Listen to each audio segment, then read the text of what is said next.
Hi, everyone. I'm Jim Spellos. I'm filling in today for Wendy, who will be back next month. And we welcome you, as always, to our amazing monthly series, Cooking with Chef Carole, this time presented not only by Plant Powered Metro New York, but co sponsored by the Marlene Meyerson JCC. We are so happy to be there, and also a huge warm welcome, not only to the JCC members, but to all of our current Jumpstarters in the Jumpstart program. Happy to have you all. You're going to see some amazing recipes today. Planned Parenthood Metro New York empowers people to achieve better health and overcome chronic disease through a whole food, plant based approach to nutrition. We offer evidence based education, resources, and a grassroots network of support to create community and inspire change. And together, as leaders and organizers, we can raise awareness about the dramatic health benefits of whole food, plant based nutrition. It's February, and at PPMNY, we are absolutely celebrating Black History Month. A few things to note right now. On February 7th, an online session, Soulful Seeds, Cultivating Black Wellness with Plant-Based Nutrition. February 7th, 7 to 8 o'clock. It's going to talk about unique perspectives on food sovereignty, nutritional empowerment, and personal wellness. So don't miss that one.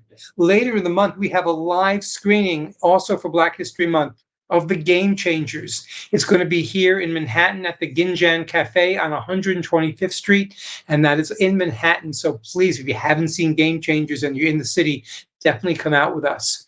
Also later this month, as this month is American Heart Month, Heart to Healthy Heart will feature Dr. Chidi Parikh, who is going to join myself and my co-hosts, Judy Zerton and Ben Mertens, as she talks about the intersection of cardiovascular disease and the microbiome. That's going to be on Wednesday night, February 28th from 7 to 7:30 p.m. right here on, well, your YouTube channel, which is where you always see these cool things anyway, right? February at the farmer's market, we find apples, dried beans, kale, carrots, herbs, onions, potatoes, parsnips, one of my favorites too. And as usual, as always, we do encourage you to buy organic and even better, buy regenerative grown vegetables, since the quality of the soil makes a huge difference to your health, your gut microbiome, and helps in regulating climate change too. And please, if you can, participate in your local CSA. That's the Community Supported Agriculture. You know the game plan here. Please let us know where you're from in the chat. Ask questions. Carole takes a lot of time to make sure during the session and afterwards to answer your questions. So please just leave them there. And you know what? Don't forget, put a like in the box for us on Facebook and YouTube. We really, really would appreciate that. More importantly, right now, what I want to do is say hi to Chef Carole. And Carole, plantains, aren't they just big bananas after all? Oh, Jim, you're right. They are larger bananas. First, let me just say, I get to say this even though we're on February 4th. Happy New Year to everyone. This is our first show of the year. We were at the JCC last month, and so we're back here, and I'm excited to have you, Jim. I'm sorry to miss Wendy today, but we'll be just fine here. And I just want to welcome everyone, JCC and the Jumpstarters and all the usual, what I call the usual suspects. We are working with bananas and plantains today, actually. And bananas, plantains, if you don't know, are really are larger bananas, just like Jim has said, but they're much more starchy, starchier than the banana that you normally eat. And a plantain can be eaten when it's totally green. It can be eaten when it's yellow and black, like this one is. And the best, most delicious way to eat a plantain when you're is when it's totally black. So these ones are on their way to becoming black, and they're not fully green. And the recipe calls for green, or you can have what I call semi-yellow black ones. But you want them to be firm, and they're not 100% ripe. But we're going to cook them, and they're a starchy vegetable. So we're making two things today. One of them is one of my favorite recipes from a New York Times recipe writer, and her name is Yewande Komolafe. And she makes this West African stew that is from Yoruba, and it has sweet potatoes and starchy vegetables. And that often, when you put those in a spicy tomato coconut sauce, So, and then we're going to put a lot of greens into it. And then in honor of Valentine's Day, we have enough time to make a really delicious banana bread. And I know maybe some of you make banana bread already, but what makes this one decadent and over the top is putting cherries and chocolate chips in it. So it's delicious, and I'm excited to show you everything. Now, I didn't prep everything out because I wanted to do some things in real time here so that you kind of see how all this comes together.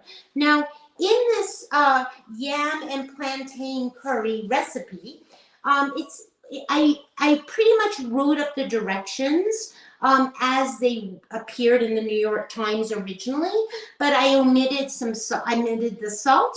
She uses a little bit of palm oil, and she makes these really nice crispy onions she uses shallots. And that usually is the first step to make the shallots crispy. But what we're going to do today is we're going to get the stew started, and then we're going to circle back on making the crispy onions. But the crispy onions are mainly for the topping, just as a garnish, okay?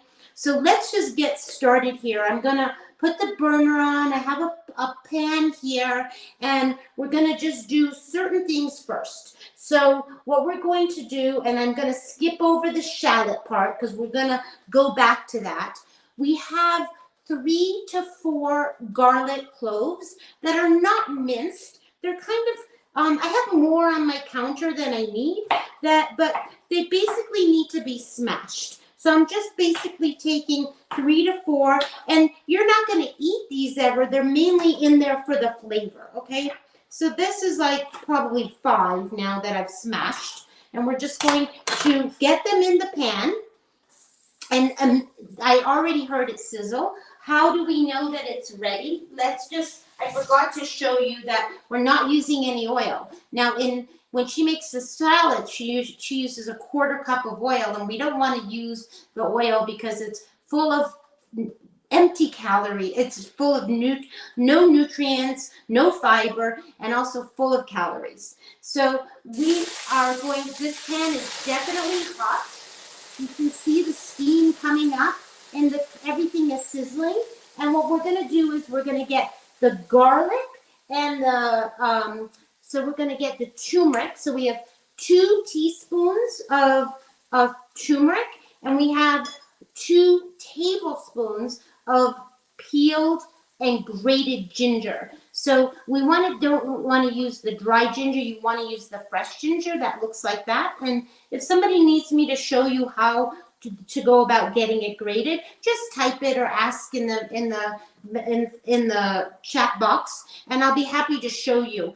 But you just do peel the skin away. Sometimes I'm lazy and I don't bother peeling the skin, and I just grate it away. But here is going to be 2 teaspoons. Okay, and again, we have no oil or anything, and we're just going to get the spices twisting. And I have a little bit at this container here with a little bit of water, and I'm going to get a spoon, and I'm just going to start cooking it. Now, in a minute, it's going to start to stick, okay? So I'm adding just a little bit of water to get that cooking, okay? The garlic, the ginger, just a little bit of water, just to get it going. Okay, not a lot. It's okay if you add too much at this process because eventually we are adding other things, and you are going to add the water. And you just don't want it to really stick to the bottom, but we're sauteing it. Again, there's no oil in the pan. We're just using water. Can you use broth? Of course you can, but you don't need any broth for this particular recipe. So the next part of the recipe is that we cook that for 2 minutes, and then what we're going to do is add 2 tablespoons of tomato paste. So I have this measuring spoon that's 2 tablespoons already. It's I like this spoon so much because it's somewhat alternative. I have a whole set of spoons that are not the regular spoons. And I'm just getting out my tomato sauce, and I'm filling this 2 tablespoons. And I'm putting this in here, right? And this is a really good brand that I like. It's called Bio Nature. they just recently changed their label. I'm just going to show you. They used to have like a white can, and now they have green label.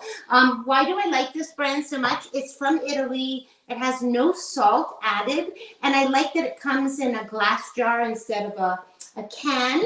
And I always tell you, if for some reason, I have to add a little water because I'm talking so much and not stirring. I always tell you that if you buy the canned tomato and you're not, putting it in the refrigerator, just take a tablespoon at a time and put it on a little piece of foil, make little packages and put it in the freezer. That way you don't waste and, weeks later you go back to the back of your refrigerator and say, darn, I lost a whole can of tomato paste. I only used 1 tablespoon. The good thing is the jar stays longer than the can, and I go through it pretty quickly, so I don't really worry about it. But putting it in the freezer in little tablespoon packages is a great way to save it and make it last. So we've got our tomato in there, paste, and we're cooking. And now we're cooking that for a few minutes, and we're going to use, what I want to do is we need to get the canned tomatoes in here. Now, in the recipe actually calls for a 15-ounce can of tomatoes, whole tomatoes. But you're going to see that I have a 28-ounce can here, and I'm actually opening it here because I haven't done that yet. And I love this can opener so much. I haven't talked to you all about my favorite can opener in so very long. It's called a Fissler, it's Fissler. And why do I love it so much? Because it takes the lid off and there are not one sharp edge. And why is that good? Because it allows me to see, this is really smooth. It's the way that the can comes off. And why are we using 28 ounces? Because for me, it's hard to find whole tomatoes that are in the 14-ounce can, the tomatoes that I love so much, that are 15 ounces. So I just don't use this whole can. I use a little over half of it. And then I put it away, and then later on in the week, I'll make something else with it. And you could use up the whole 28-ounce can. Nothing's wrong with using it all. I have to say that. And what I'm doing is these are whole tomatoes, right? And I'm just squishing them with my hand. Instead of taking them to the cutting board, I'm literally, as they're coming out of the can, I'm just smashing them so that they're breaking up. And again, I'm going to save, taking some of this, and I'm going to save probably maybe 1/4 of the can. And if I end up using sometimes this whole can, I would definitely, I'll show you what I'll do, because where's my little container with water? So let's just say we've put these away and we're going to use these tomatoes maybe for a pasta or something later on in the week, enchiladas, whatever you're making. Often I need just to have a little amount of tomatoes. So those are going to be put away. So what I wanted to show you is this can is now full of sauce, and we need 3 cups of water eventually. So what I'm going to do is I'm going to just take this and I'm going to measure the 3 cups. And this way we get out all the tomato sauce that's in the can. So I do love the can. Hey, Carole. Yes. It really bothers me to see your hand going in there in that can. I would think that for some reason there's going to be a sharp edge. That can opener must be amazing. So you can just put your hand right in there. Oh, look at, I'm just, see, it has no, so if you use the traditional can opener, Jim, which most people have, really be careful what I'm doing, because there's usually a sharp edge, right? Yep. There is a sharp edge. But this little Fissler, this little magic, what I call a magic can opener, which isn't too expensive. You order it online. I don't know where to find it other than online. Makes everything really smooth. It's all smooth. So that's great. And would you ever use fire roasted tomatoes in this recipe? You could use fire roasted tomatoes, and those often you can find with the no salt. the Muir Glen makes the fire roasted tomatoes. You have to find the things that you like, right? And that way shopping doesn't take up all the time in the world. You just go and you say, oh, this is the brand I love, and grab it and run. Do you know? I always say that when you're starting to, change your lifestyle, starting to change the way that you eat, and you're not bringing in the junk food into your house, and you're not bringing in the salt and the oil, you have to do a little bit of investment, okay? Investment in time, investment in the long run, it's for yourself, but you find the brands and you read the labels, and then eventually, what do? Eventually, then you just have done the homework, and then you can shop quickly, right? But at the beginning, you might be wondering and spending some time on it. But that's just what you have to do. You have to invest, and you're investing in yourself. So I think it's an okay thing to do. So let's get everything else in there so I don't get terribly distracted. But Jim, thank you for the question. So this recipe calls for, so we have the cloves and the ginger and the turmeric and the tomato paste, and we have the sauce going. We're eventually going to add 3 cups of water to this. But what I want to do, and I didn't prep things ahead, is I have one of these Hannah sweet potatoes. And there's not a moment, if any of you know Chef AJ, there's never a moment that I cut up a Hannah potato without thinking of Chef AJ, because she loves them so much and she's a promoter of them. Now you could use the yams or the orange sweet potatoes. It doesn't matter. You just, again, this is a starchy vegetable, and I'm looking for my peeler, which I didn't get out. And you just want to peel these, and these are a Hannah sweet potatoes. And the reason that I like using the Hannah ones in this dish is because you're going to see that the plantains are also the same color, right? So what I like when I eat this dish, and I'm sitting there looking in the bowl, fishing things out, you always fish the food out that you like the most.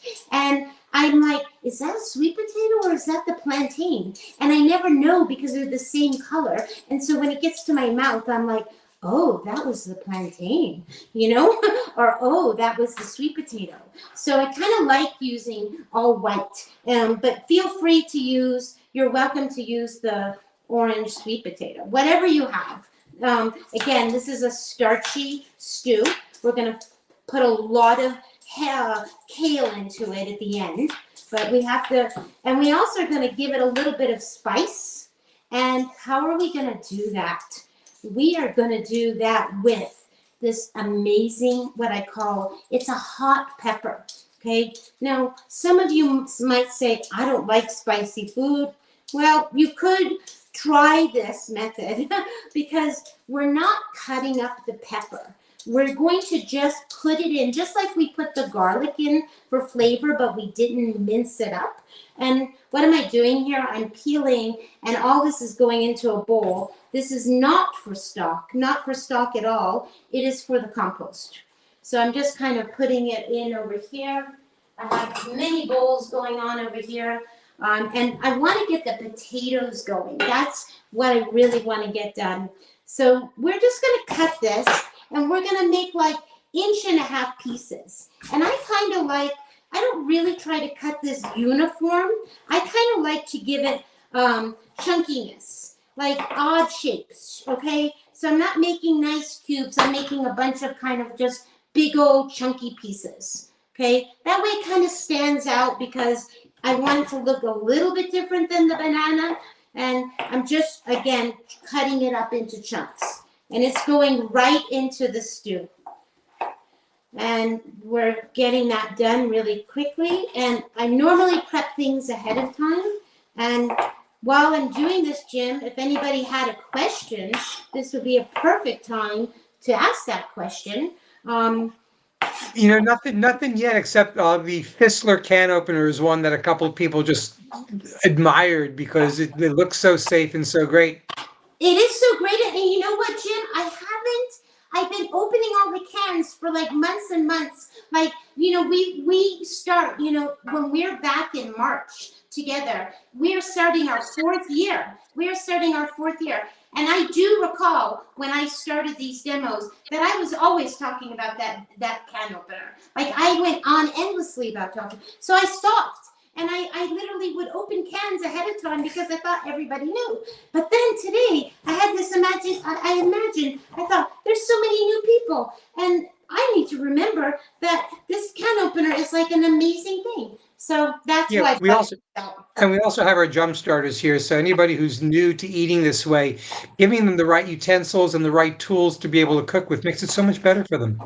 It does. And people often ask me, how am I going to do all this? I don't even have a pot. I don't even have a pot, but you only need a few very basic things. Okay. And I always encourage people, they do need a good Dutch oven pot, and you do need a good knife and a cutting board and maybe one blender.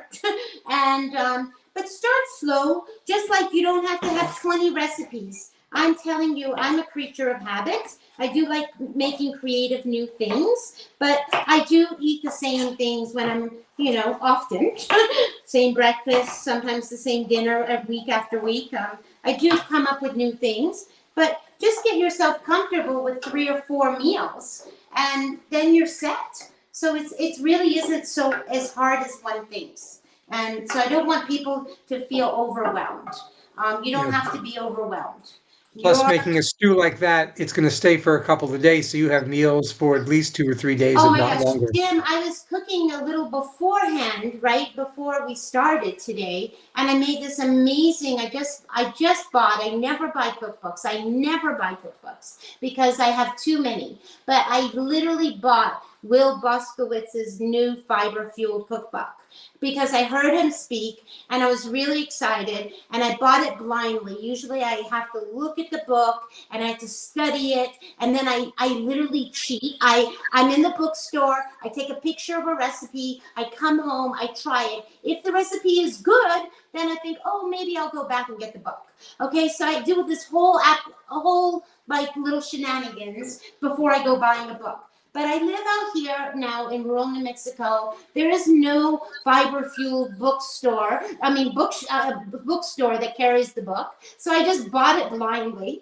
And the first thing that I made this morning, because I just got it the other day, was I'm fermenting pineapples and tomatoes salsa.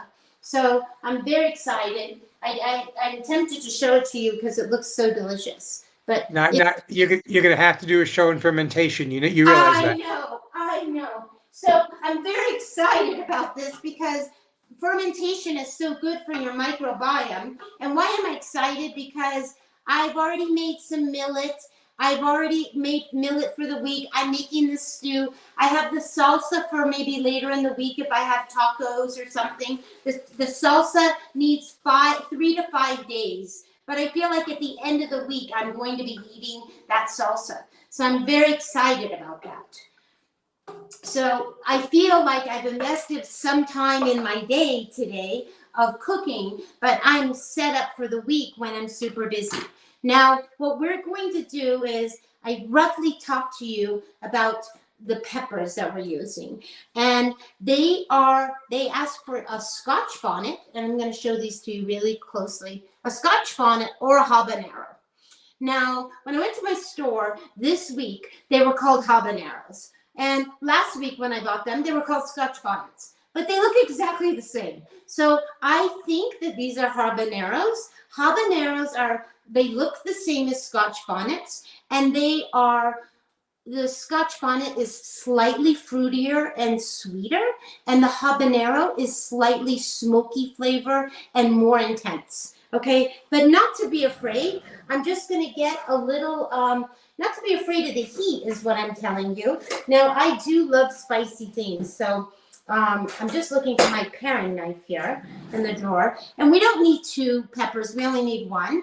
And what you're just going to do is pierce this. You're going to stab it all around, just stab it all and not take out the seeds. And this is literally going in there just like that.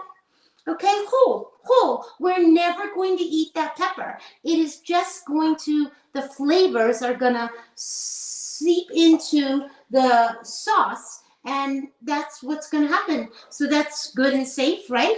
Not hard at all. And now let's get to the plantains. Now, often I will cook the potatoes for 5 or 10 minutes, okay? Just so that those are cooking. And I want to make sure that I haven't lost track of anything else that we're supposed to be doing. So again, as Jim commented and kind of made a joke about the plantains, he says they're larger. They are definitely larger than bananas. And when they're not fully ripe, their skin is very hard to peel. Now, most people, when you eat a plantain, they are fried. Okay, that is the common way to find a plantain. Now, some time ago in one of my cooking demos, I don't remember when, they're all on YouTube, and you can go back and look. I just don't know when, but all I did was make big slices of these and put them in a hot oven on a sheet pan and parchment paper and bake them. And they are out of this world. They get brown and caramelized. You want to have the really black ones. You want them to be super sweet when you do that. And basically, you're going to cut them like in chunks like this. So you can bake plantains. And how do I love plantains when they're baked like that? I love them over cooked beet greens. There's something about the starch of the potato with the greens is delicious. So these we can cut however we want. We can cut them very similar, just kind of chunky, like at the angle. And they're starting to ripen. I can see that. Again, you can buy the green ones. And I think the fairway, I don't know, most of you are in New York right now, not all of you. You usually have to go to a Latin America, I know the fairway definitely carries plantains, okay? Whether they're ripe or overripe, I don't know that, usually at the store, they're one or the other. It's hard to find them, like some yellow, some green, some overripe. So usually when you're bringing them home, they are green. And you have to just let them ripen if you need. But any Latin American store, any Caribbean store, any Latin American store, that's where you're going to find your plantain, okay? And it has, yeah.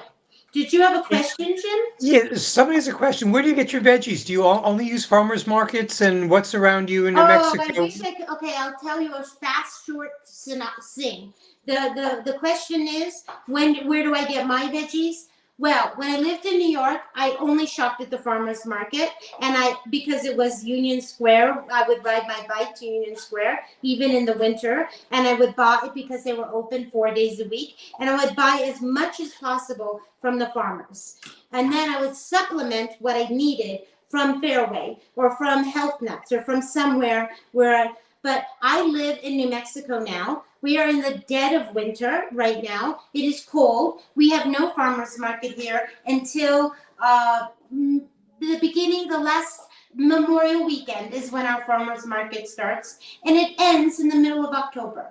So most of my vegetables come from the grocery store. I try to buy local if I can, because we have a lot of farming going on here in New Mexico. So I try to buy as many local things as possible, and I try to buy as many organic things as possible. But again, people ask me, do I have to buy organic? And I say, well, if you can, try to buy the things that grow in the ground organic. If you can't afford it, I'd rather have you eat conventional food, vegetables, than not eat vegetables at all. So that's my short answer, Jim. No farmer's market here for me in the dead of winter. And then, of course, summertime, I have so much fun in my yard with the garden, and then I'm full of vegetables right from the yard, which I love. Yeah, I actually think we have pictures. I'm going to show one right now. Pictures of your garden. Oh, it was summertime one time ago. You know, Jim, I have been cooking from my garden. I preserved all the tomatoes that I grew. Most of them, I choose to use a can over can because I've been going through the tomatoes really fast, and I'm trying to save some of the preserve. All the tomatillos are in the freezer. Kale's in the freezer actually, Wow. and because you can freeze kale really easily. So I am still eating from the garden. So I'm very happy about that.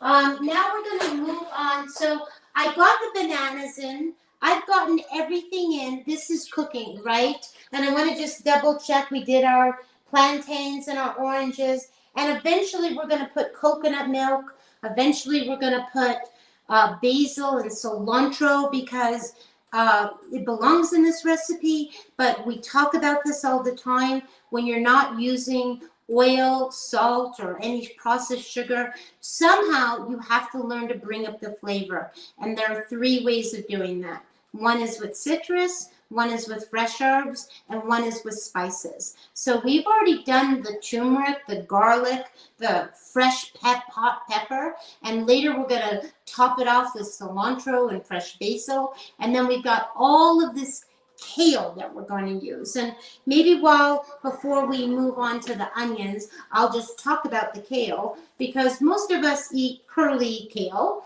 and this is a little bit of a tougher kale. Sometimes it's called Dino, like a dinosaur kale. Sometimes it's called Lacianato, like an Italian name.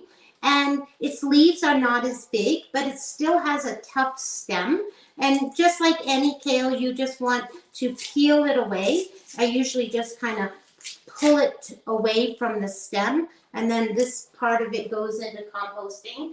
Often when I come home, I'll prep my vegetables right from the grocery bag, wash the vegetables, get them off the stems, especially kale, because the big bunches just take up way too much room in a kitchen. And I started doing that when I lived in Manhattan because I had a tiny little Manhattan refrigerator, and I'm like, how am I going to deal with all these big things? So I kind of would prep things out and put them away in containers so they were ready to go.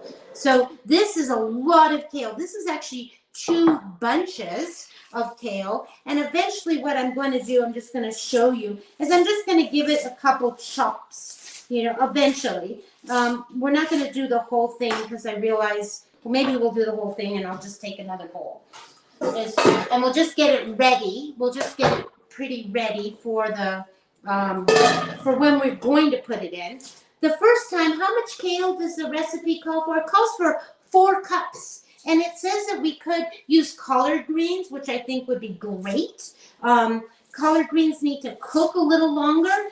Or you could use dandelion greens.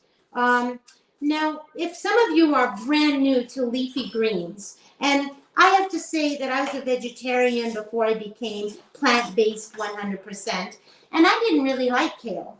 Kale was not one of my very favorite things, and I had to buy baby kale.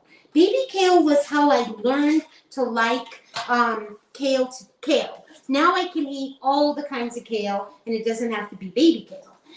And I can eat the chard.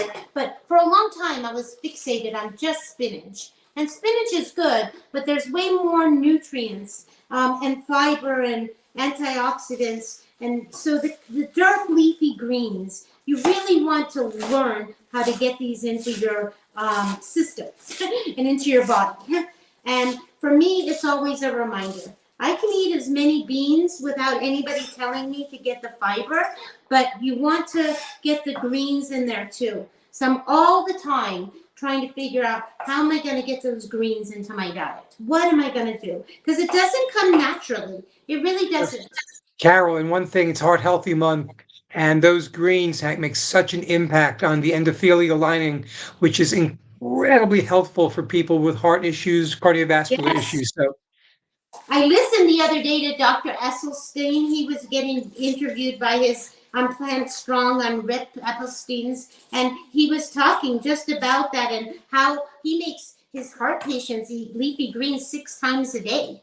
So is that what you did, Jim, when you were coming? Did you practice that yourself when you were? like It's curing yourself. as I was healing, we just realized all these foods were healthy. And then as we were doing that, we found out the real importance of leafy greens. And we do kale every day in our salad.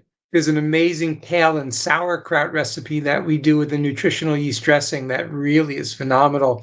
And you just don't even know you're eating kale at that point. You're eating the most delicious thing in the world. Yeah, and sometimes I slack off on the greens because I'm really the beans person. I used to interview people and say, "Do you like sweets or do you like savory things?" Now I say, "Are you a kale person or are you a bean person?"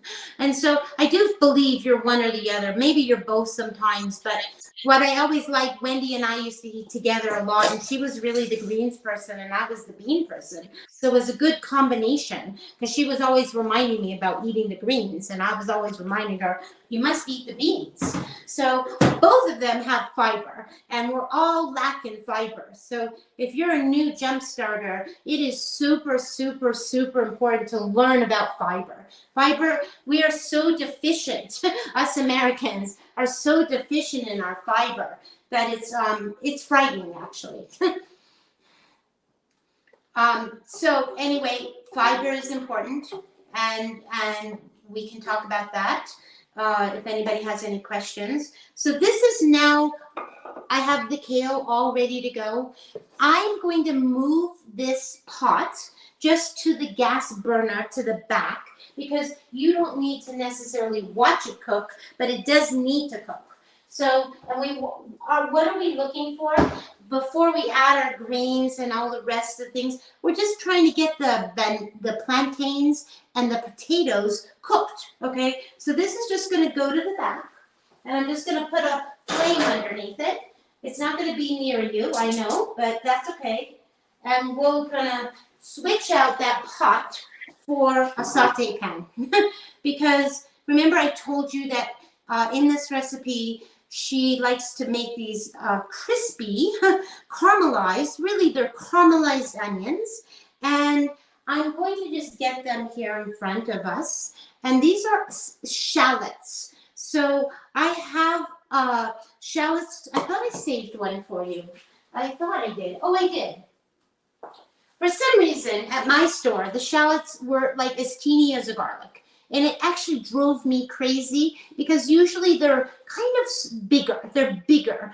And they were so small that as I was peeling them, I just felt like I'm never going to get a cup full of onions. So I actually did add a white onion. You could add a red onion. It doesn't matter. So the recipe calls for shallots, but you could use a white onion. You could use a red onion.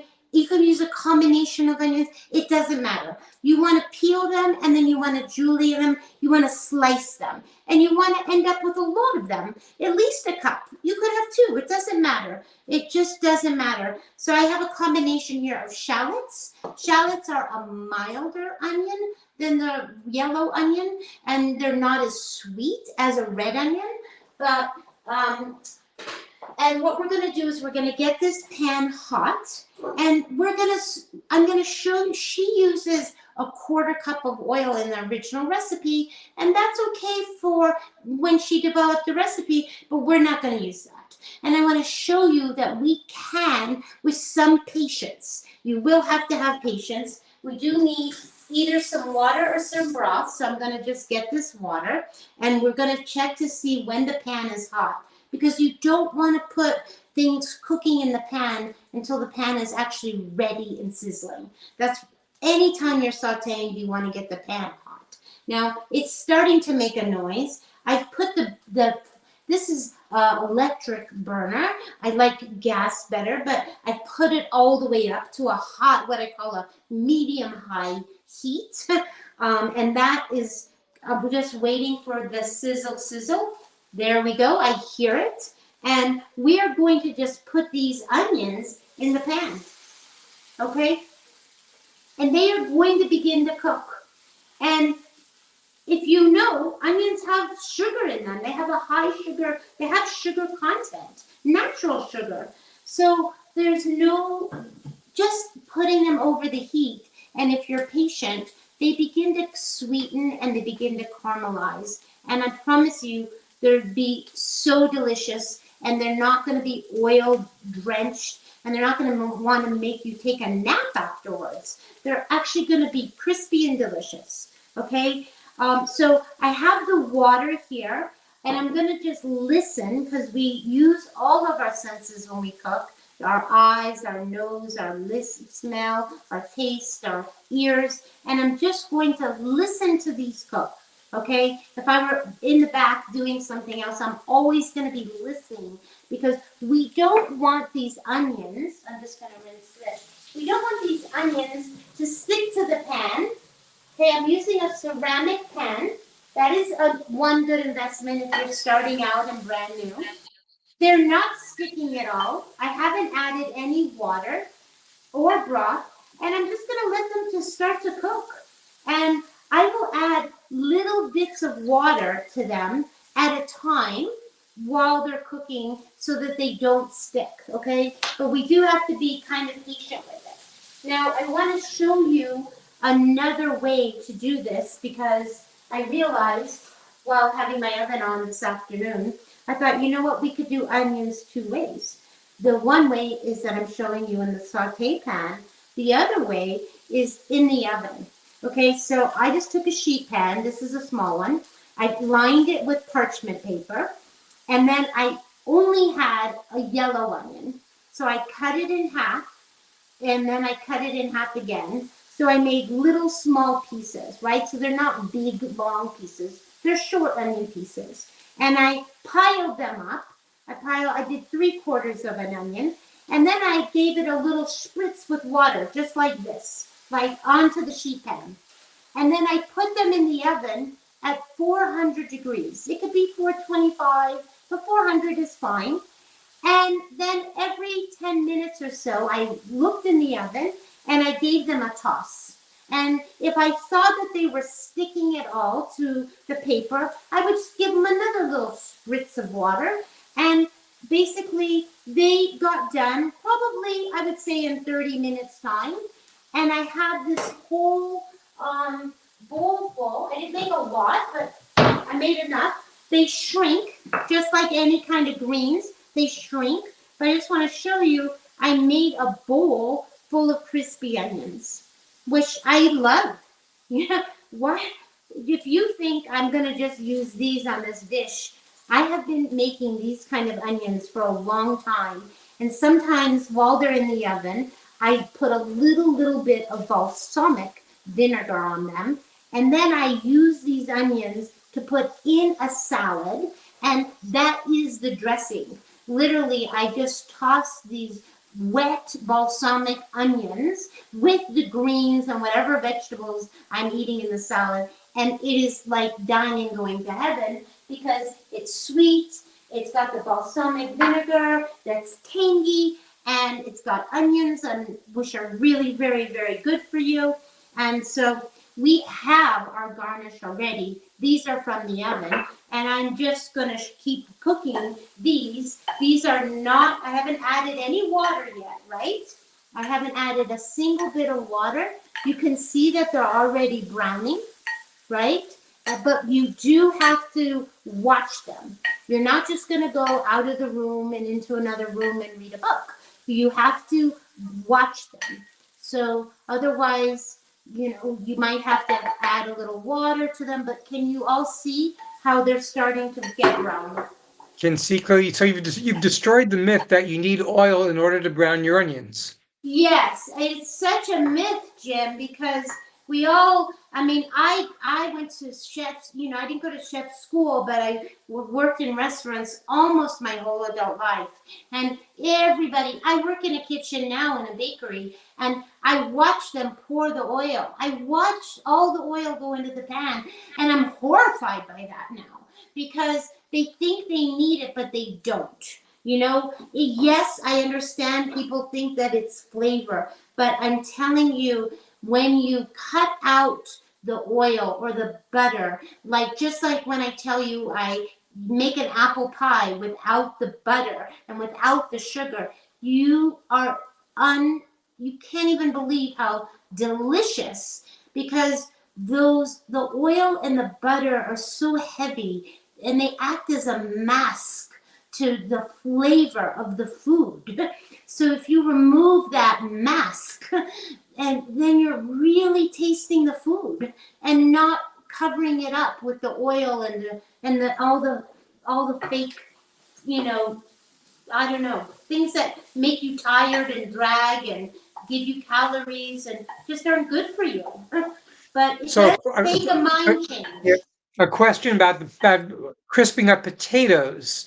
So without oil, oven temperature, do you need convection? What are your tips Okay, on being able to crisp them in the oven? as you know, Jim, and I talk about this, everybody knows, I'm not the air fryer person. I'm not the Instapot person. But if you have an air fryer, people love it. And if you live, you know, in Manhattan, when I lived, I had a counter that was, you know, this big, and I couldn't take another thing. Now I do have a proper kitchen in the home that I live in, but there's no way I'm getting an air fryer because I don't want it. But if you have one, that's the perfect way. But I make potatoes in the oven all the time, roasted potatoes that come out really brown. I always use a sheet pan. I always use a piece of parchment. Often I will toss them in something, whether I spritz them with water before they go in. That helps keep them moist. I often will take potatoes and I'll cook them. I'll steam them a little bit first and then cut them up into wedges, because that way they're creamy inside and crunchy on the outside. And I often, if I have in the refrigerator, we don't talk about it today, but we have talked about aquafaba, which is the juice in the white beans. It means bean water. You get it in the chickpeas. I save that juice, and I often will toss the potatoes in aquafaba, and that gives it some moisture and a little bit of flavor, and I just roast them in a hot oven. Now, up until now, I just want to show you these onions. I still have not put any water. Nothing is sticking in this pot. The only reason that I would use some water is if they were sticking in the pot, okay? Then I would add the water. But they don't need any added water at the moment because they're starting to crisp up, okay? So we are going to transition from this dish. I'm going to make sure that my potatoes are cooking in the back here, which they are. Just going to look, make sure, give this a stir. It's looking really delicious. And, you know, I forget, I tell all of you this all the time, but I forget this. The lids that come with the pots are there for a purpose. They don't just sit on the side of your counter. When you want something to cook fast, you put the lid on. So I'm going to put this lid on because I want the potatoes and the yams to cook. One more potato question for you. What about putting a little spritz of the Bragg's liquid aminos while you're roasting them to get them a little bit more? Do that too. If you want to do that, you could do that. Sure. I think, you know, you have to just experiment, but you want a hot oven. 400, 425 degrees. I become a steaming person. I haven't talked about it at all with you all, but since Thanksgiving, I'm steaming everything. I don't know what has gotten into me. I've been so lazy back by Thanksgiving because I was so busy with work that I was just steaming potatoes, steaming broccoli, just putting the steamer in the pan, steaming everything, and eating everything just out of the pot. So because I've become this steaming person, I do like the idea of steaming the potatoes a little bit and then cutting them into wedges and then, you know, putting them into the oven, because it really does make it creamy and then crispy outside. And my favorite way with potatoes are a little bit of chopped garlic and chopped rosemary. That is my favorite way of making potatoes. Any other questions, Jim? Because I am going to move on, but I just want to show you. We'll cook these for another few minutes, but this is what these look like. They look delicious, and they're going to be a topping. It looks like we have one more potato question. Just what's your potato preference? Which ones do you like to use? Well, the sweet potatoes are the best for you. I do love the Try all the sweet potatoes. Try the Hana ones. Try the purple ones. Try the orange sweet potatoes, the yams. Try them all. I always, I'm one single person, and I bake like 6 or 7 at a time, because I never just bake one potato. I put them on the sheet pan and I bake them in the oven. Although these days I do put those in the steamer too, because I've become obsessed with steaming things, only because it's fast. And then I do eat occasionally. I eat the white potatoes, the Yukon Gold, and the red ones. But I save those for potato salad or for soup that I'm making. But there's such a variety of potatoes, and the real thing is they're not bad for you, potatoes. They're not bad for you at all. It's the sour cream and all the junk that people put on the potatoes that make them bad for you. But you can make little boats and fill them up with vegetables and all sorts of, there's so many. You can make sweet potato toast, which we've done. I mean, there's so many things that you can do, but there's never time that I don't have sweet potatoes in the house. And I love them as a snack. I love them. I take them on the plane. I take them in the car. Now I drive to Santa Fe. It's an hour and 20 minutes, and I'm always afraid to be hungry and not know where to go to eat so that I can eat right. So I always put a sweet potato in the car with me, because you can just peel it and eat it, and easy. It's not messy, and it's good, and it fills you up. And I think I once mentioned that I had read, I believe it's the Japanese, not maybe the Korean, but Japanese people that actually freeze their cooked sweet potato. They put it in the freezer, and then they peel it back, the skin, and it's like a popsicle. And it's super delicious. So I do encourage you to cook the potato and freeze it, because it changes the chemistry in it somehow when you freeze it, and it becomes like a popsicle. So are we ready to move on to the next things? Absolutely.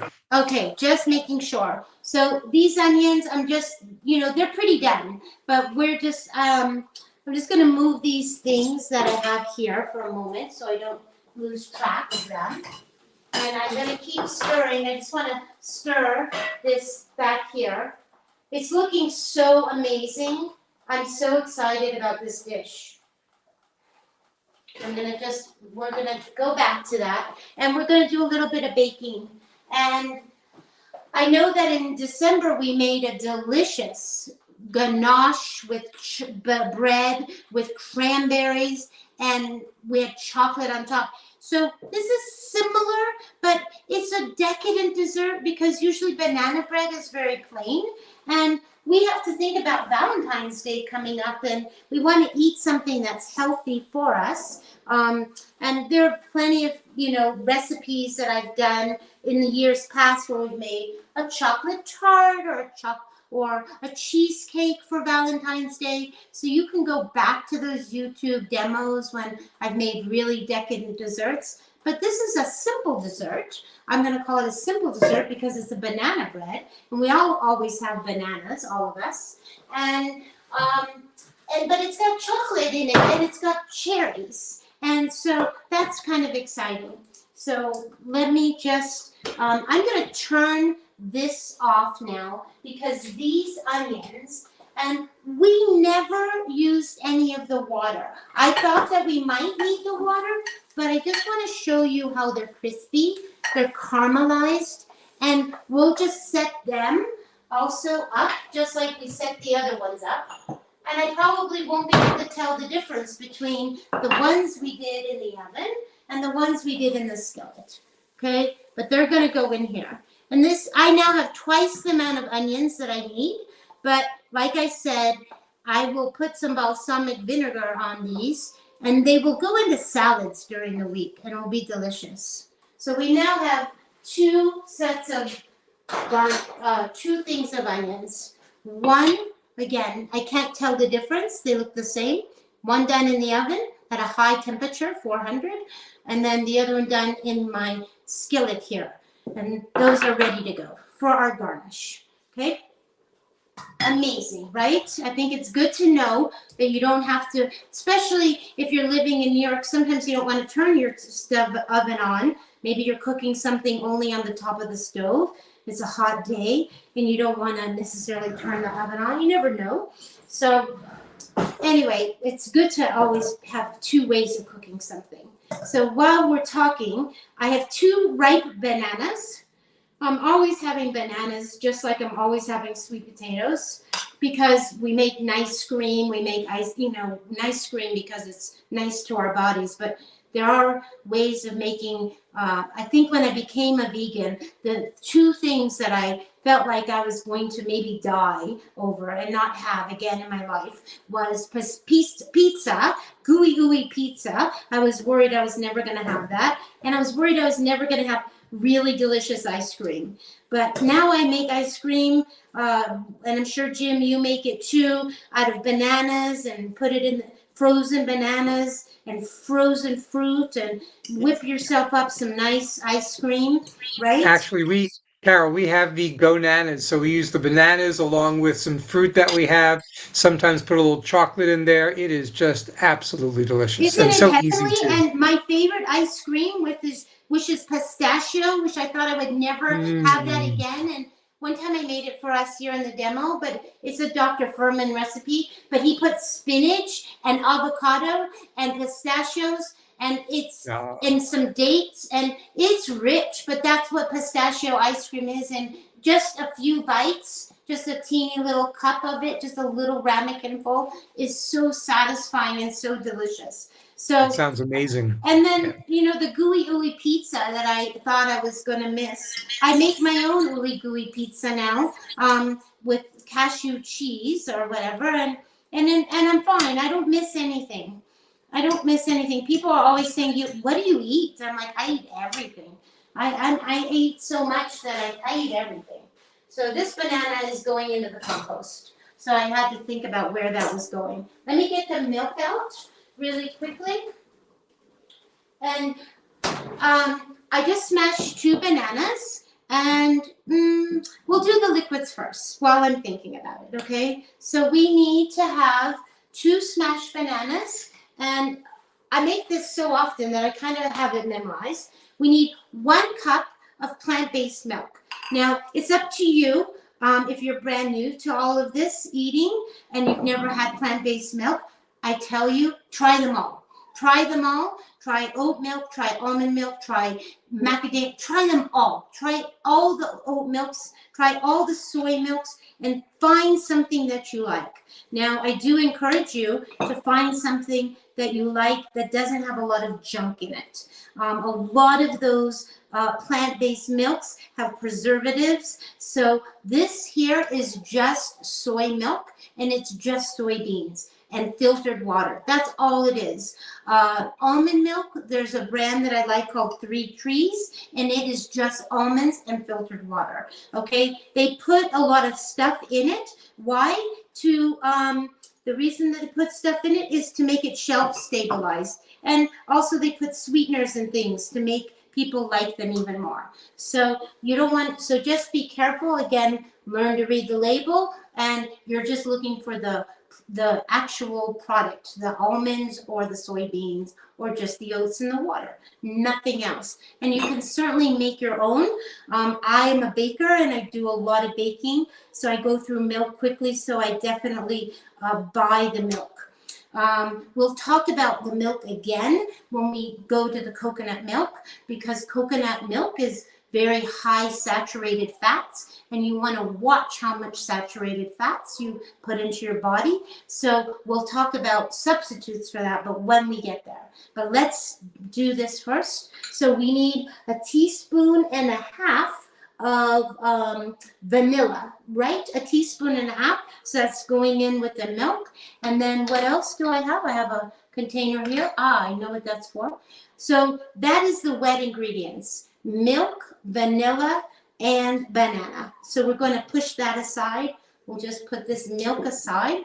Now we're going to deal with the dry ingredients. And again, I didn't prep everything out for you because I do all that all the time. And I thought, you know what? Maybe somebody doesn't know how to measure flour. And it's really good to learn how to do these things. Okay, so we're using whole wheat flour today.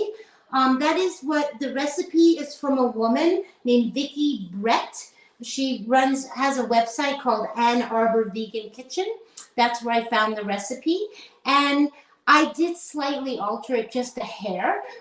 She puts a little salt in, I admit that. And I added some flaxseed, and we'll talk about that. But I did slightly alter it. But she definitely uses the whole wheat flour. We need to have 2 cups. So you never want to pack your flour when you're measuring it. You want to scoop it, right? Scoop it. And then you want to take a knife and you want to just level it off, okay? So that's 1 cup there. And then we're going to take another cup. I have a big scooper in here, believe it or not, but it's in the way here. And I'm just going to, again, this is whole wheat flour.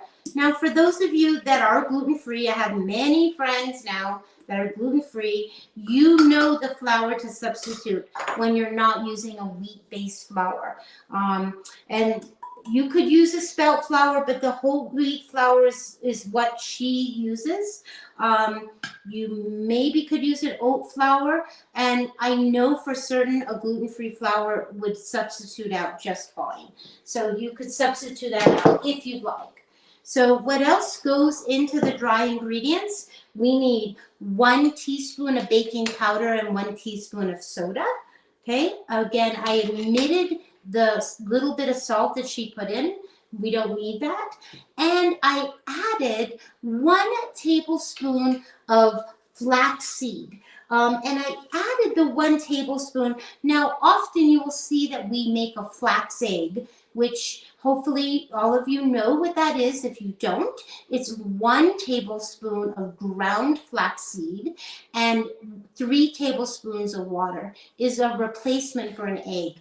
But here, this flaxseed was not in the recipe, and I added it in because just like my greens that I'm always trying to add to things consciously, I am always trying to get my omega-3s into my baked goods or into a smoothie or into my oatmeal, whether it be hemp seeds, chia seeds, or flax seeds. And you can, you usually buy the flaxseed whole and then you grind it up, and it's better to grind it and use it fresh. I usually grind a little jar of it and just keep it on the counter as a reminder that I need to eat it. So this flaxseed is going in here, not so much to act as an egg, we're not making, it's to give us fiber, it's to give us our omega-3, and it is really good for flaxseed for our digestion. It does, they say that it can relieve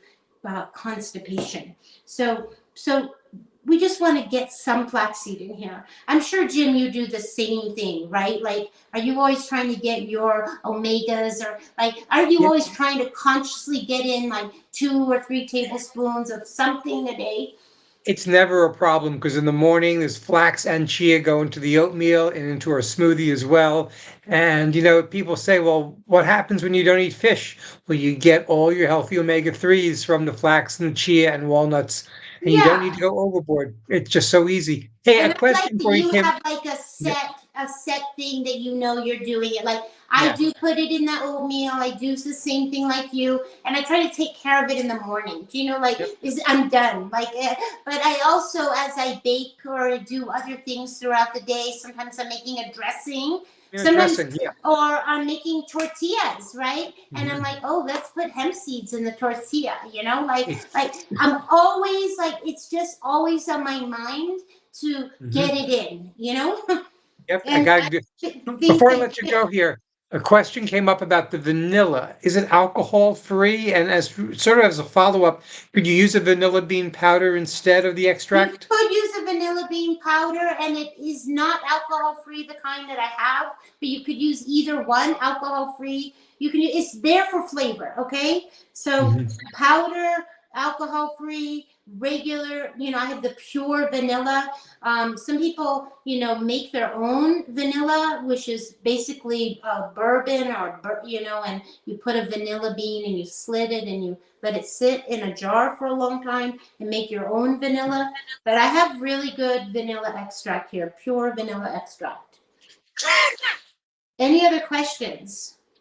Nope, just keep going. We got about 20 minutes left, so can't wait to all I want to do is I very much want to stir this because it's not in, I'm hearing it, and that's really like all I'm doing is hearing it, and I'm really, and it's cooking, so that's really good.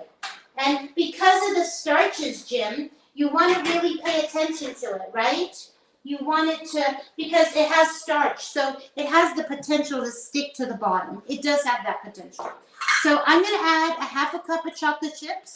We want to have chips that are not having milk in them. You can use vegan chips, but some of those vegan chips have some sugar in them. It's hard to find chips that don't have something that we don't want in them. But I use these brand that's called Lily's. Did I put it upside down? I did. Here's Lily's. And it's not the worst thing, but it's the best that I usually find. It has a little bit of stevia in it. That's the last ingredient, and has a little erythritol. But in general, it's just a half a cup. And I keep these in my freezer so that they're never in plain sight, so that I'm not snacking on them. For me, chocolate chips are just a part of a dessert, and I don't want them in my face because I want to have chocolate, and I don't want to be that person. So I've just put them in here, and now we're going to put the liquid in here, right? All the liquid and the banana. But what we forgot was the sweetener. We must talk about the sweetener. That's what belonged in this cup. And I looked at it and said, there's nothing in there. In her original recipe, she used a half a cup of maple syrup. And the first time I made it, it was way too sweet for me. So I cut it back to a quarter cup. And the bread that I baked earlier today has the maple syrup, a quarter cup in it. But I used all the maple syrup, and I wasn't going to go running out to the store because it's not like New York where you run to the corner to the bodega and they have everything. No, I have to get in the car and I have to drive 12 minutes or so into town, and I didn't want to do that. So I just thought, you know what? I always have dates in the refrigerator. A replacement for maple syrup is date paste. You can look how to make date paste. You can just literally Google it, but it's just dates and water, okay? Dates and water soak, and then they go into a food processor, and then you blend them into a nice consistency, okay? I usually have a jar of this in the refrigerator, and it looks like this, okay? It's a date paste. I use it anytime I need sugar. Anytime I need sugar, I use the date paste. Sometimes I use a little teeny bit of maple syrup, but some of you maybe make tomato sauce and you've learned from an Italian grandmother or something that you put a pinch of sugar to, so that you deal with the acid. You put a little sugar, you put a carrot in it sometimes to deal with the acid in the tomato. Well, I put a teeny bit sometimes of date paste, just a teeny bit to contradict that acid. So we are going to get a quarter cup, and this was going to be a quarter cup of maple syrup, and it's not as runny as the maple syrup, but we're just going to do a substitute here. Right away I'm substituting. Because why? Because that's what you have to do sometimes. So it's not as runny. Sometimes when you substitute date paste for maple syrup, it's not as liquidy, but I might have to add a little tad more milk or water. But I think it will be fine because it's really in there as the sweetener, okay? And we're mixing this up here. And we do have to add the cherries, but I like adding the cherries at the very end. I like getting it all mixed up, right? And what I'm going to do is add just a teeny bit of water, because a teeny bit of water is going to be like a tablespoon, Okay, and why am I doing that? One, because the maple syrup is liquidy, and also I've added flaxseed to this batter. And what does flaxseed do? It holds things together. It's why it's an egg. It's like a gel. So I just wanted to add a teeny extra bit of, you could add a tablespoon of milk, okay? It's all fine. Okay, so this is all mixed up. I'm just going to move this out of the way, move all of this out of the way. And I'm going to quickly get a cutting board, just a clean one. Just moving everything out of the way, even the recipe out of the way. And we are going to get a cutting board that's not in a drawer. Now, when I first made this recipe, the recipe said use whole cherries, let them thaw, and then just add them in. But what I have found is I let the cherries, I buy this brand called Woodstock, just dark sweet cherries that are in the freezer section. I love these so much. I put them in my oatmeal in the morning. And I love them in the nice cream that we were just talking about, in cherry and chocolate ice cream. That's also very decadent. But what I did learn, just so you know, is I like cutting them. She doesn't suggest that you cut them, but I found that it was nicer and they were more distributed when they were smaller. I'm actually losing my voice here. So I definitely like to chop them up. Now there's a lot of cherry juice because they've been sitting on my counter, these cherries, because they've thawed out, right? Now you could do definitely whatever you do, don't throw this juice out. Don't even think of throwing the juice out. One, you could add it to a smoothie in the morning. You could add it anywhere you want, but I like drinking it. Sometimes I drink it, and sometimes I use this for a dressing. It's very delicious to make a fruit dressing. So we're saving that juice. So now I have my cherries. I'm going to kind of squeeze them out a little bit so the juice, I'm not adding a ton of juice. And then we're not going to over mix this. This is very, very important. Because if we just over mix, we are going to end up with red batter, and we don't want to end up with red batter. Okay, and we are going to get our pan. And again, I didn't do anything ahead of time today. I wanted to just show you everything as if I were doing it myself in my own privacy, and also wanting you to see how things really work. Sometimes I do things ahead so that we can do more things. But today we're doing less things, but we're doing them more thoroughly. So we need to line a loaf pan. You can make a small loaf pans. Where are my small loaf pans? Here. You can make little tiny loaf pans. If you have a silicone pan, you don't have to line it with parchment. You can just put it right into the silicone pan and it will not stick. We are lining this pan with parchment because we are not greasing this pan at all. It's going to come out just from having this paper in. Now I'm using brown parchment paper, not the white. White works fine. The white is technically, they bleach it to make it white. So if you can buy the brown paper, that is ideal. Visually, I'm kind of trimmed it, and I hope that it's just the right width. So it is. It's perfect. See, I've basically lined my pan now, okay? And you don't want that flopping down. Sometimes I have to like fold it back. It's all lined, and it wants to move around until you get the first plop of batter in there, right? So we're gonna plop the first bunch of in, and we're going to get this in here like this. And once you get it going, it is going to stay exactly where it needs to be, okay? You don't have to worry about it moving or anything. And I'm going to get another spatula. And we are almost at the finish time. Boy, time goes so fast, Jim. I want to show everybody every detail, and I want to take my time, but time goes really fast. That's just what happens. It flies by, but that looks so delicious, Carol. Well, it is decadent, okay? It's got chocolate and cherries, and I think it's nice with it could be a dessert, it could be breakfast. I mean, it is really delicious. And again, desserts are not, even though this is considered a healthy dessert, I like reminding people that dessert is always dessert. Okay, and it's not meant to be eaten all the time. It's meant as a treat. Okay, even though it's healthy, it's meant to be eaten as a treat. So, So what type of cake pan? A question came from one of the viewers. Do you typically use? cake pan or loaf pan? I don't know Well, the question.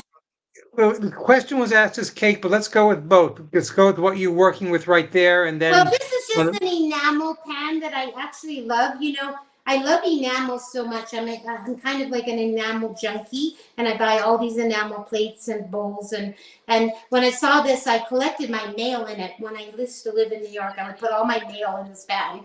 And then and then one day I said, it's time to stop putting mail in the pan and you start using it in the kitchen. But I have all sorts of pans, but mostly, you know, these are just I don't know. These are metallic Chicago, and these are like aluminum, like thin. They're not stainless steel, and I do have good cake pans. But honestly, since I don't grease anything anymore, the best pans for baking are the silicone pans. But I have not gotten I only have I have a square pan that's silicone. I just haven't restocked my kitchen with a million silicone pans because I already own so many pans that if you line it with the parchment, you're fine. So I hope that answers that question. So this would go in an oven, and of course one has to preheat the oven. I didn't even do that. But it goes into the preheated oven at 350 degrees, and then it bakes for 50 to 55 minutes. Okay, 50 to 55 minutes. It comes out, and I literally pull it out of the pan with this parchment. You see how pretty? You can almost gift the bread just like this. Literally wrap it up in some beautiful tissue, put a string. Here, I love you. It's a gift. You know, but what I do here is this has been cooling. I made this earlier today, and literally it's good to make it ahead of time because you can eat it warm, but you really want it to cool. But honestly, you don't want to, because sometimes it's a little too moist if you try to cut into it early. And then I like to cut big, fat, nice pieces, okay? So here it is what it looks like when it's all cut. But I'm just going to show you that you can cut nice, big, fat pieces. Once it's cool, it's really perfect and easily cut. And it can stay on your counter for a couple days. But just keep in mind that desserts that don't have preservatives, desserts that don't have, you know, processed butter or sugar and things like that, don't stay that long. So if you're trying to make this last, you're a single person, you're overwhelmed by having a whole loaf, put some of it in the freezer and then just take it out to thaw it out. Okay? Does that make good sense? That makes perfect sense. And so then I know we're wrapping up pretty soon, but there's a question moving back to the potatoes. What pan do you use to steam your potatoes? How do you actually do that? Oh Is my there a God! particular pot? I'm gonna have a show just on steaming things, and I just had to mention it to all of you because I get so excited that I try to keep current. Like I try to share with you things I love when I'm loving them that moment, because maybe 6 months from now I'm not going to love it so much. So I try to share the minute that I am loving something. So I just use one of these steamers, right? One of these, and I literally put it in this pot that I'm using now, and I put water at the bottom, and then I steam everything. Sometimes I make the whole dinner on here. I put 2 potatoes, I put some broccoli, I put some green beans, you know. I just fill it up with vegetables, and literally sometimes and then I have a sauce, or maybe I'll use that salsa this week for that sort of thing, just to toss all the vegetables with the salsa, and there's dinner. So I don't know. The steaming is a new thing for me. I'm a little obsessed with it because it's fast and easy. And a steamed sweet potato tastes totally different than a roasted sweet potato. It's still sweet potato, but it tastes different. So that's the answer here. Is it more moist? Is that the difference? Yes. Or is it? Yes, it is exactly. It's way more moist. And that's why I like making the white potatoes, steaming them, because they're so creamy when you steam them. And like I said, sometimes they eat them just right out of the pot. Okay, so I just want to finish up. We're at finishing time, and I realize the burner's off here, but let me just get my spoon back. You know, I have a lot of cleanup after I finish with all of you. It's so much that I wish I had a little helper, because I've made such a mess in the kitchen. Well, we need to Chef, we need to do a live show so the audience that watches you can all come and just sit around, and then it'll be a great feast as well, right? That's true. That's true. So this is looking like the most beautiful, right? I just want to show everybody what I mean by the most beautiful. Okay, and we haven't even added the coconut milk or the greens. So let's just start, because I want to finish up. I'm going to start to pile in these greens, okay? And I'm using 2 bunches because the recipe calls for 4 cups. But we'll put that amount in for now, save some of that for salad. And we're also going to, eventually, what am I going to do? We're going to add a little bit of cilantro and but let's just quickly talk about coconut milk very fast. Coconut milk is very high in saturated fat, so you want to be very careful at how much of it that you use. The original recipe called for 1 large can. 1 large can is 13.5 ounces. You all have seen me, that the ones who come all the time, see that I buy these little tiny cans that are like 5 ounces. I didn't have that in my pantry. I only had these. So, and the recipe called for full. So rather than use, there is a brand that I love, because I know many of you will want to know, called Native Forest. It's organic coconut milk, and it's non-GMO, and it's vegan, and it's gluten-free, and it's all really good. But I want to tell you that this says organic coconut milk, simple, unsweetened. In my local store that carries this brand, they do not have the light coconut milk. But I looked up online this brand, Native Forest, and looked up light coconut milk, which is what I encourage you to use.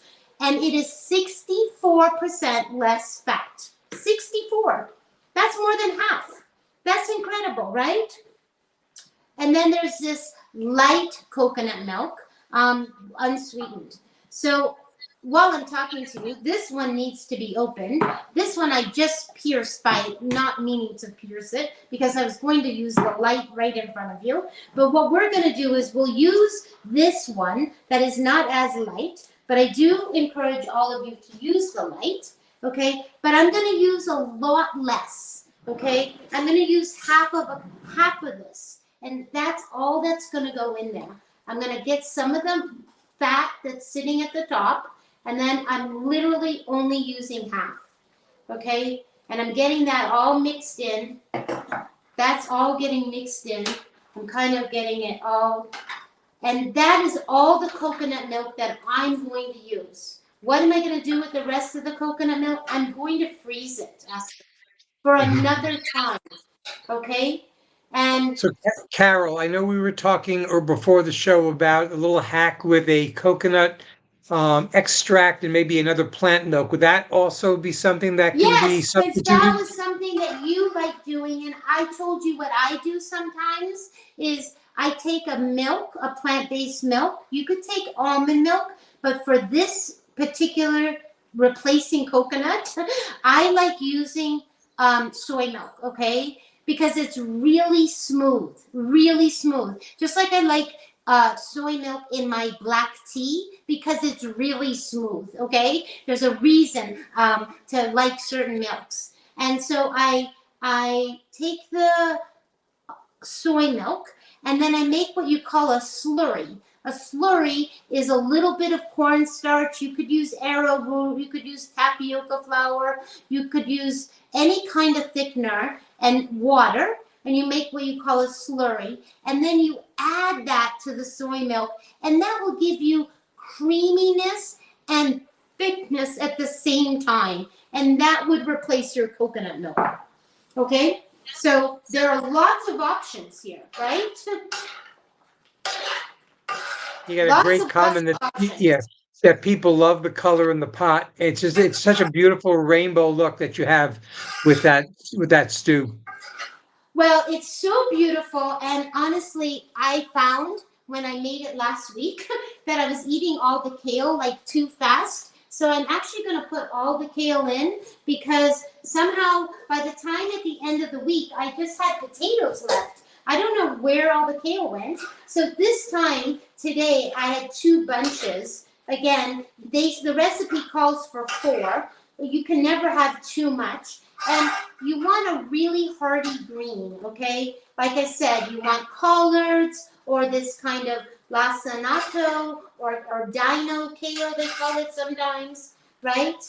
Yep. And we're going to, that probably needs a little more cooking, but what I'm going to do so that we can wrap things up, of course I would serve it, but I'm just going to take it off the burner for this very moment, right? Just a minute so you all can see how beautiful. Now that is a meal for many, many days, probably till Friday for me, okay? We haven't even tasted it, right? We don't know if it needs any adjustments. So, but it would be good to get the cilantro and the basil in there first. Let's just taste it to see. Now it's going to be a little spicy, but again, we're not going to eat the whole pepper.